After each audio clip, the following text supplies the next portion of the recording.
Dalam industri hartanah, trust atau kepercayaan adalah mata wang paling mahal.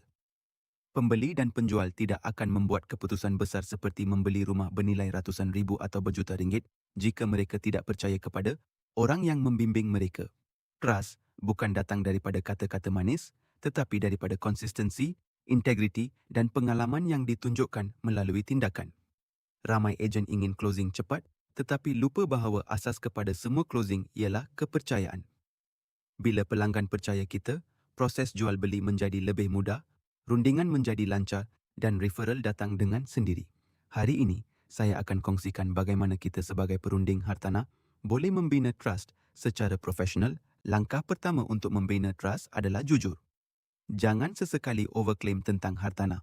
Jangan kata rumah baru renovate jika sebenarnya patching sahaja. Jangan kata unit paling murah jika ada unit lain lebih rendah. Pelanggan hari ini bijak dan mereka boleh semak fakta dengan cepat. Bila mereka rasa maklumat kita tidak tepat, trust hilang serta-merta. Sebaliknya, bila kita jujur, walaupun ada kekurangan pada rumah, pelanggan akan menghormati integriti kita. Mereka akan melihat kita sebagai penasihat, bukan jurujual. Transparansi membina keyakinan. Bila pelanggan yakin dengan cara kita bercakap, mereka akan yakin dengan cadangan kita yang seterusnya. Orang percaya kepada orang yang tahu apa yang mereka sedang cakap. Sebab itu, penguasaan ilmu sangat penting dalam membina trust. Kita perlu tahu lokasi, akses jalan, harga pasaran, sekolah berdekatan, potensi kawasan dan isu-isu semasa. Pelanggan mahu berurusan dengan ejen yang berpengetahuan kerana pembelian rumah adalah keputusan besar. Bila kita boleh jawab dengan yakin, bukan teka-teka, trust meningkat. Bila kita boleh tunjukkan data sebenar seperti transacted price, rental yield dan trend kawasan, pelanggan akan melihat kita sebagai pakar, bukan sekadar orang tengah. Ingat, trust datang daripada credibility dan credibility datang daripada ilmu. Salah satu cara paling mudah membina trust adalah menjaga masa pelanggan. Bila pelanggan WhatsApp dan kita membalas terlalu lambat, mereka akan rasa kita tidak serius. Bila kita lewat hadir viewing atau tidak membawa maklumat lengkap, mereka akan hilang keyakinan. Sebaliknya, bila kita sentiasa responsif, profesional dan on time, pelanggan akan melihat kita sebagai seseorang yang bertanggungjawab. Dalam dunia servis, kecepatan dan ketepatan sering menjadi penentu sama ada pelanggan mahu berurusan lagi atau tidak. Membalas mesej cepat, mengikut masa viewing dan menghantar maklumat tepat pada waktunya adalah cara mudah tetapi sangat berkesan untuk membina trust.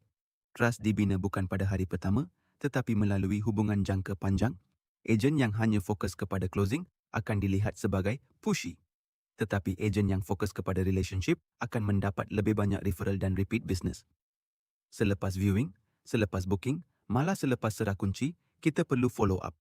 Tanya jika mereka perlukan kontraktor, perlukan lawyer, perlukan bantuan utilities atau perlukan nasihat renovasi.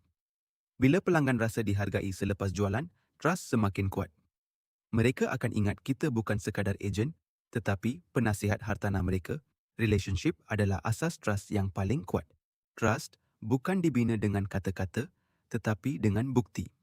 Pelanggan mahu lihat track record kita, testimoni pelanggan terdahulu, unit yang kita berjaya jual, pengalaman kawasan, proses kerja dan cara kita handle pelanggan lain. Bukti visual seperti gambar viewing, screenshot testimoni, video walkthrough dan portfolio listing menjadikan kita lebih dipercayai. Bila pelanggan nampak bukti, mereka tidak perlu ragu-ragu lagi. Malah mereka akan lebih yakin untuk beri deposit dan teruskan proses. Dalam dunia digital, bukti adalah senjata paling kuat untuk membina trust secara pantas. Kesimpulannya, membina trust tidak berlaku dalam sehari, tetapi ia dibina daripada tindakan kecil yang konsisten. Trust datang apabila kita jujur, berilmu, responsif, menjaga hubungan dan menunjukkan bukti kerja. Bila trust terbina, proses jualan menjadi lebih mudah, pelanggan lebih yakin dan referral mengalir tanpa henti. Dalam industri hartanah, trust adalah aset paling berharga. Lebih penting daripada teknik closing, lebih penting daripada strategi pemasaran. Bila pelanggan percaya kita, mereka bukan hanya membeli rumah, tetapi mereka membeli keyakinan terhadap diri kita sebagai perunding yang profesional dan berintegriti.